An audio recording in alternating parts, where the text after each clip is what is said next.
دیکھو اپنی گاڑیوں پہ، اپنی دکانوں پہ اور عمارتوں پہ اور جگہ جگہ یہ لکھ کے لگا دیتے ہیں ہمارے نبی بڑی شان والے، لیکن نبی کی زندگی کو اپنانے کے لیے امتی تیار نہیں ہے، بلکہ نبی کی ان اداؤں کو اپنانا تو دور کی بات ہے، نبی کی ان اداؤں کو کمتر سمجھتا ہے۔ آپ دیکھیں نا کبھی کسی نوجوان کو تو وہ سنت کو اپناتے ہوئے کہتا ہے یار مجھے شرم آتی ہے، ارے کسی نعوذ باللہ ثم نعوذ باللہ لاکھ بار ہم اللہ کی پناہ مانگ کے یہ بات کرتے ہیں کہ کسی چوڑے چمبار، کسی گندے آدمی کی شکل و شباہت، اس کی صورت سیرت اختیار کرنے کا ہمیں کہا جاتا، ہم یہ کہتے اچھے لگتے تھے کہ اس کمینے جیسی زندگی گزارتے ہو۔ مجھے حیا آتی ہے دو جہاں کے سردار، اللہ کے محبوب، آمنہ کے لال، تاجدار مدینہ، جس کے چہرے کی قسمیں پروردگار کھاتا ہے، آج امتی اس نبی کے بارے میں یہ کہتا ہے کہ مجھے نبی کی سنت کو زندہ کرتے ہوئے اپناتے ہوئے شرم آتی ہے۔ آپ ذرا غور تو کریں یہ جملہ کتنا زہر آلود ہے، یہ کتنا گھٹیا جملہ ہے۔ کیا ایسا جملہ کہنے کے بعد ایمانداری سے مفتی کا فتویٰ ایک طرف رکھیں، قرآن کی آیات ایک طرف رکھیں، دین کی ساری باتیں ایک طرف رکھیں، آپ اپنے دل سے جھانک کے ذرا دل سے پوچھئے کہ کیا ایسی بات کہنے والا بندہ اس کا ایمان باقی رہتا ہے؟ نبی علیہ الصلوۃ والسلام کی اداؤں کو اپنانا، آپ کے طریقے کو اپنانا، یہ امت کے لیے عظمت کی بات ہے،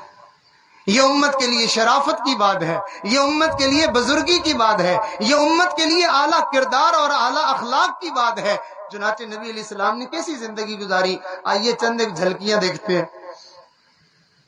سیدنا صدیق اکبر رضی اللہ تعالیٰ عنہ اپنے والد صاحب کو نبی علیہ السلام کی خدمت میں لے آئے کہ وہ اسلام قبول کرنا چاہتے تھے۔ غور فرمائیے ذرا کہ وہ اسلام قبول کرنا چاہتے تھے، کیا نبی علیہ السلام سے بڑا بھی کوئی ہے؟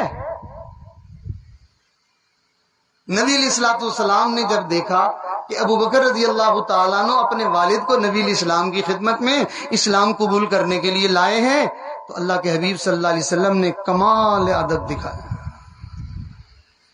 عجیب بات ارشاد فرمایا ابو بکر رضی اللہ عنہ سے، ابو بکر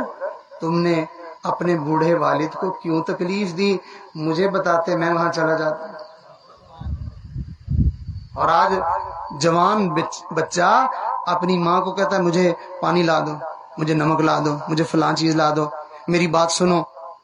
باپ جھکا کھڑا ہوتا ہے اور بیٹا جو ہے وہ آرام سے بیٹھا ہوا ہوتا ہے۔ کیا ہم نبی کے طریقے کو اختیار کر رہے ہیں؟ ہمارے نبی اتنے جو ہے وہ دوسروں کا خیال کرنے والے کہ اپنے والد نہیں ہیں، ابو بکر رضی اللہ عنہ کے والد ہیں اور مسلمان نہیں ہیں، کافر ہیں، تو نبی علیہ السلام ان سے فرما رہے ہیں ابو بکر تو نے اپنے والد کو کیوں تکلیف دی ہے، مجھے بتاتا میں چلا جاتا وہاں۔ ایک اور بات سن لیجیے، ایک صحابی تھے تو وہ راستے میں کہیں تشریف فرما دے، جنازہ گزرا تو وہ اٹھ کے کھڑے ہونے لگے۔ آس پاس جو ان کے احباب تھے انہوں نے کہا کہ حضرت یہ جنازہ کسی کافر کا ہے، یہ جنازہ کسی کافر کا ہے۔ تو وہ صحابی فرمانے لگے ایک مرتبہ ہم نبی علیہ السلام کے ساتھ بیٹھے ہوئے تھے تو ایک یہودی کا جنازہ گزرا تھا، تو نبی علیہ السلام اٹھ کے کھڑے ہوئے استقبال کے لیے، تو کسی نے بتایا کہ اللہ کے نبی یہ یہودی ہے جو اللہ اور اس کے رسول کا دشمن ہے، کافر ہے، یہ اس کا جنازہ ہے۔ تو رسول پاک صلی اللہ علیہ وسلم نے ارشاد فرمایا بھلے یہودی ہے لیکن انسانوں میں سے تو ہے، میں انسانیت کی تعظیم کر رہا ہوں،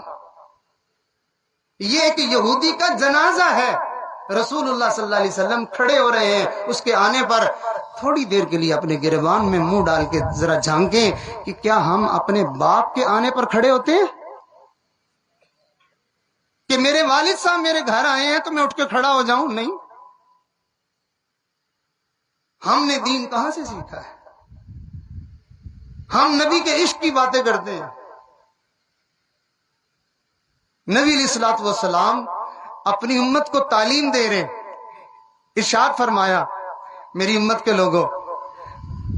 میرا دل چاہتا ہے کہ نماز کے لیے صفیں بن جاتی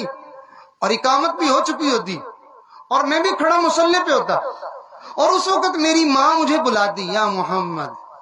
تو میں امامت کو چھوڑتا اور میں کہتا لبیک، جی میری اماں میں حاضر ہوں، میں فوراً اپنی والدہ کی بات سننے کے لیے چلا جاتا۔ اور آج ماں اپنی بات اپنے بیٹے کے سامنے کہتے ہوئے آنسو بہا رہی ہوتی ہے، بیٹا میں تیری منت کرتی ہوں میری یہ بات تو مان لے۔ آگے سے بچہ کہتا ہے تو دفع نہیں ہوتی، میری جان نہیں چھوڑتی ہے۔ اور یہ امتی کہلاتا ہے آقا کا، اور اپنے آپ کو نبی کا عاشق اور غلام کہتا ہے۔ نبی علیہ الصلوۃ والسلام کی مبارک زندگی کو ہمیں اپنانا ہے۔ ہمارے نبی بڑی شان والے، تو یہ امت جب نبی کے طریقوں کو اپنائے گی یہ امت بھی بڑی شان والی ہے۔